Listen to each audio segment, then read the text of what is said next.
And we are here with Marta Garcia Landrieu, co-founder of Latea, actual co-executive director of Teatro Latea with me. I mean, she got me to join her, and we were talking about Nelson on our last podcast, and there was just so much to talk about that here we are again because we didn't finish that conversation. Marta, you were talking something about a demonstration, something about politically that you were more feisty, and he taught you a little bit how to handle certain situations that you're impatient with. Yeah, it's very ironic because, as I said, and most people know, Nelson was very gentle, and then going to a relationship with, as he once called me, a wild one. It was very interesting. It was a yin and yang situation. So, as I mentioned in the last interview, he taught me patience, and he taught me how to, ¿cómo diríamos? To settle down a little bit, to be more kind or cognizant of that the other person or other thinkers, they might be right. And I never agreed with him on that one. So he was not much of a talker, but more of a doer. And in his silence and in his quiet way, he taught me, again, I repeat, that, the other person is also a human being, and I have to respect what they have to say, even if I don't agree with them. And we always had differences about that, because I said, yeah, but how about if, this whole Latino thing, and, they want to whip our ass? And I said, I'm not going to allow anybody to. He said, yeah, but listen to them. See what they have to say, that you might learn from it a little bit. And so we would negotiate a little bit, but I didn't go as far as he would go, to think that everybody's kind and wonderful and all of that. So yeah, it was a yin and yang. And and talking about yin and yang, I want to keep this with your permission, of course. As we talk about Nelson, I want to keep going back to his career, because like I said in the earlier podcast, he's become a symbol to so many of us of so many things that oftentimes when we're talking about him, because of that admiration for the advocacy, for creating a venue like Latea, for then having Latea with your help and Mateo's help and Tamayo's help sort of blossom into the Clemente, of course, with Ed Vega as well. And I want to now perhaps pick your brains just briefly about the film career, just as we talked about the highlights of the theater career in your eyes.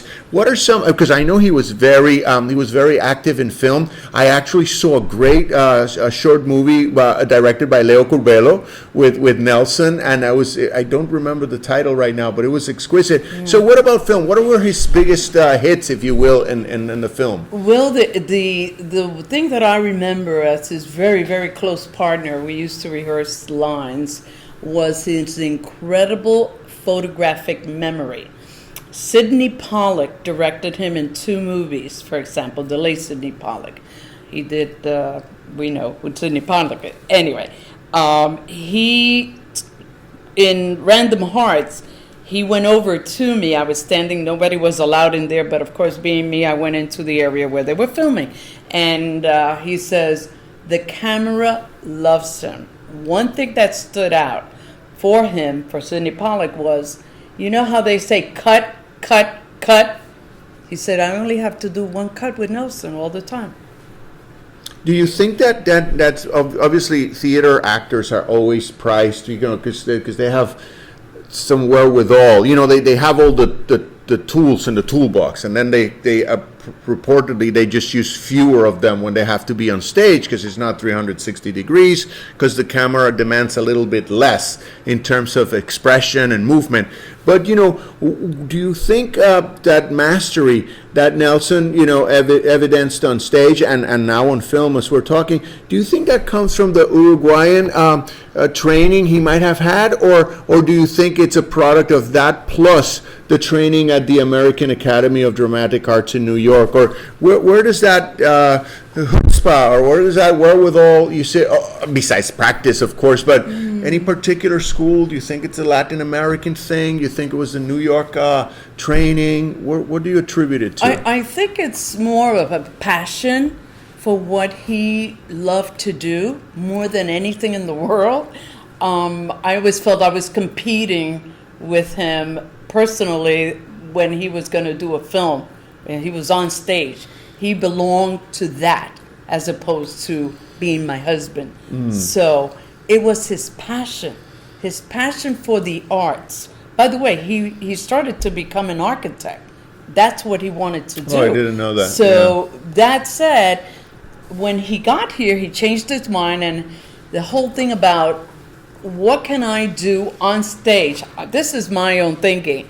What can I do on stage that I don't do on my daily living life? So he did everything with a passion when he got on stage. And that's why there was a lot of one takes only, because he gave himself totally to it, even neglecting a lot of stuff that I won't go into, but he was just that passionate, if I may repeat myself.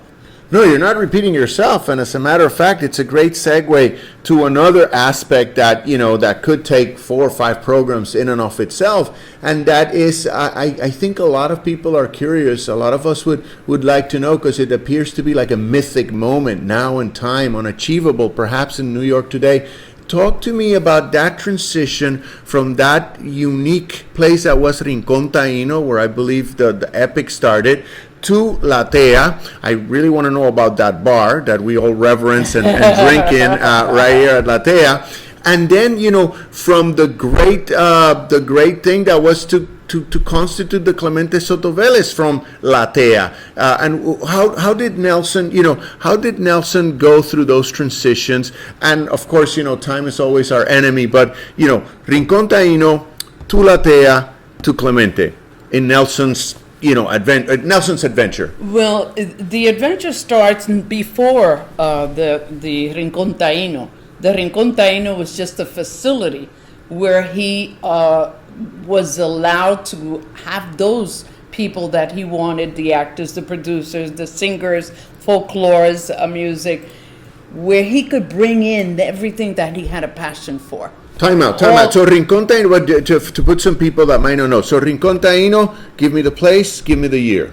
Okay. So Rincon Taino, we're talking about 1980, I think 1983, 84.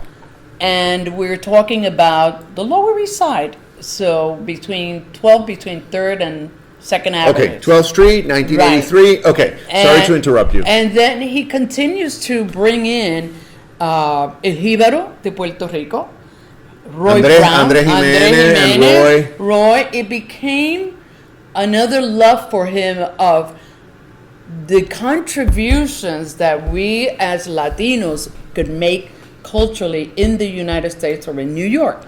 So he started dreaming away. This is what I like to do. This is what I want to see.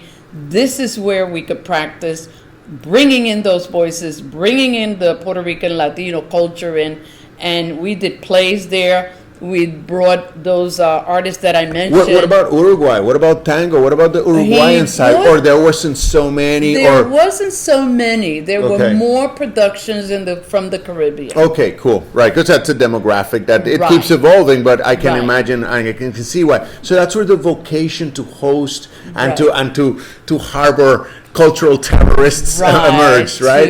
Yeah. His reach then became bigger and broader. So we lost the license because there was we were selling liquor, and there was a church right down the block, and we weren't supposed to do that. And I called to the attention, and I said, we better get out of here real quick. And I said, let's sell the place. I think this story needs to be told. And the right to the lease, because we did have a lease. And we tried to negotiate selling the right to the lease, but I didn't know what poor negotiators artists were. And I sent them a loan. I was vice president of the National Puerto Rican Forum. I had my own job. I had things to do. And I sent them to negotiate. Well, we lost $33,000 because they did not know how to negotiate with the landlord, allowing a continuance of what we were doing at that site. That said, then we returned. Some of us actually did return because Teatro Solidaridad Humana started here, and at that time, Wait, Mateo- but we got to make a transition. So, and I'm sorry because I know some of this story, but I know some people are really curious because Right. this is like the foundation and everything, and Right. and we're talking about Nelson's, Nelson starring. I mean, in this Right. epic, he's the star of the epic. So there's Rincon Taino, and then you have this problem because of the church, the liquor, and you have to move on. That's the And idea. where do you go from there? We come here. To 107 Suffolk, 107 what is now Suffolk. known as the Clemente Soto Vélez. Right. And what was here? We're gonna interrupt this because the epic continues.